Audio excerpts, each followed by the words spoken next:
hospitalizados. Un paciente grave por COVID ingresa principalmente por insuficiencia respiratoria.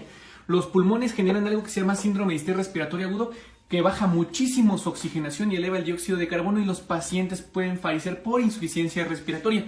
¿Por qué? Porque desde el inicio, para intubar a un paciente y conectarlo a un ventilador mecánico, por el puro hecho de intubarlo adecuadamente, si el anestesiólogo que está encargado de intubar a los pacientes, o el internista o el urgenciólogo no está completamente preparado, ese paciente puede caer en paro inmediatamente durante la intubación. ¿Ok? Quien sea debe ser el mayor experto en intubar al paciente para que sea el primer intento, porque si no, también ellos se van a contagiar. Si no tienen equipo de protección personal, estos pacientes, ellos van a ser el próximo paciente después. Ok. Ya después de haber sido intubado este paciente por insuficiencia respiratoria, tiene que ingresar a una unidad de cuidados intensivos, que regularmente hay pocas camas por hospital. Tenemos al paciente en la unidad de cuidados intensivos, el que deberá estar monitorizado, todos los signos vitales de forma continua y la función multiorgánica, y conectado a un ventilador mecánico regularmente. Ok, para empezar, gente que sepa manejar un ventilador mecánico es rara.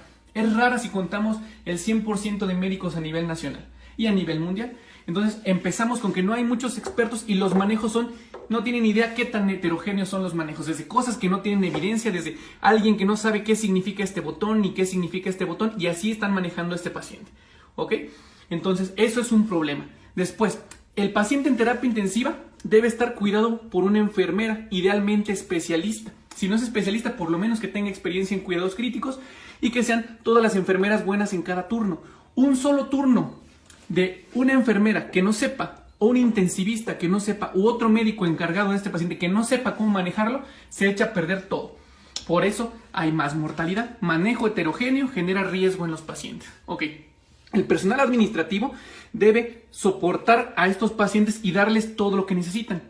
El ventilador mecánico, la monitorización, los fármacos que requieran de soporte, etcétera, etcétera. Asegurar el espacio en la terapia intensiva, etcétera.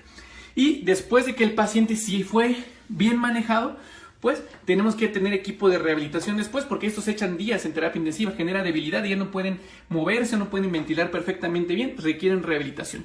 Pero para llegar a esto, tan solo para llegar a que el paciente pensemos en que puede salir adelante de la terapia intensiva, fíjense todo lo que tiene que pasar. Se intuba por falla respiratoria, está conectado a un ventilador mecánico, y esto implica que el paciente regularmente al principio debe estar sedado. Si se le da una mala sedación al paciente, incrementamos peor el pronóstico, hacemos peor.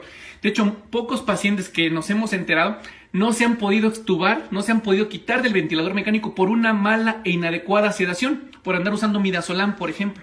El midazolam genera mayor mortalidad en los pacientes. Después, a nivel cardiovascular, los pacientes que hacen SDRA severo por COVID-19 regularmente son pacientes que ya tienen alguna comorbilidad, desde hipertensión a alguna cardiopatía isquémica crónica, y eso empeora el pronóstico del paciente. El paciente hemodinámicamente regularmente llega inestable, hipotenso. No sabemos si la hipotensión de entrada es por un proceso séptico viral, o inclusive puede generar una miocarditis por el mismo virus. Entonces, si el paciente no mejora rápidamente con un vasopresor, hay que ponerle seguramente un inotrópico, hacerle un ventaneo ultrasonográfico al corazón o pedirle un ecocardiograma, lo cual no hay disponibles en México en la mayoría de hospitales médicos que hagan ecocardiografía. Entonces, hay médicos entrenados en ultrasonido, con eso se puede suplantar, pero no somos todos, son muy pocos. Si el paciente no genera alguna otra comorbilidad previa, que no tenga comorbilidad previa, o que no genere otra complicación, a lo mejor le puede ir bien. Pero si empieza o ya tiene falla renal crónica o hace falla renal aguda, nos complicamos. A veces requieren soporte renal continuo porque son pacientes inestables. Requieren que se dialice el paciente, pero la diálisis le baja la presión y el paciente puede caer en paro por otra vez ese problema. Entonces, si no se tiene una máquina especial, ese paciente generamos más riesgo. Aún así, que tengamos un buen ventilador programado, esté sedado adecuadamente el paciente, no tenga cardiopatía previa o se esté manejando adecuadamente con inotrópico o vasopresor, no genere falla renal, ¿qué creen? Esos pacientes, como todos los pacientes graves y sépticos, son protrombóticos, y hay pacientes que ya estaban mejorando completamente y se mueren de una tromboembolia pulmonar. ¿Por qué? Por la inmovilización prolongada y la inflamación prolongada. Entonces se forman trombos que regularmente van en las venas de los miembros pélvicos, viajan al corazón derecho y se trombosa el paciente. No nos damos cuenta, se vuelve a chocar, y como casi nadie está habituado a trombolizar a un paciente en esta situación, pues el paciente se va a morir. ¿Ok?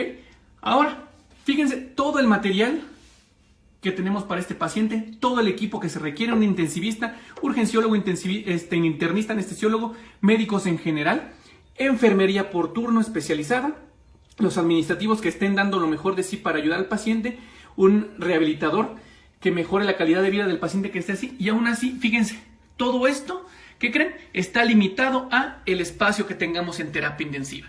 Si tenemos 4 camas de terapia intensiva en el hospital, en cuanto se llene esto, ya no hay nadie más que pueda entrar. Entonces, la primera causa de muerte de pacientes por COVID es porque no caben en las unidades de cuidados intensivos, ¿ok? Observen la gente en Ecuador, observen la gente en España, observen la gente en Italia, se muere porque no cabe en el hospital, porque entre un montón de profesionales de la salud nada más se dedican a un solo paciente. Si llega otro igual, tendrá que haber otro equipo para otro paciente, ¿ok? Entonces, se atascan las unidades, las camas de terapia intensiva y cada paciente dura muchos días de estancia. Esto no pasa en un día. Esto pasa aproximadamente en 5 días y el paciente o mejora o se muere.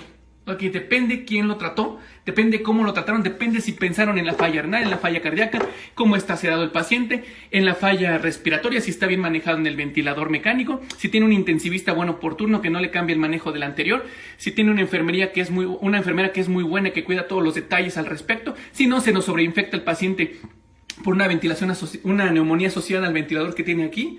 Si no se nos ulcera, porque las úlceras se generan por estar en la misma posición por mucho tiempo. Si este paciente no tiene el equipo adecuado para voltearlo boca abajo, si le falta mucho la oxigenación, etcétera, etcétera. Entonces no caben los pacientes.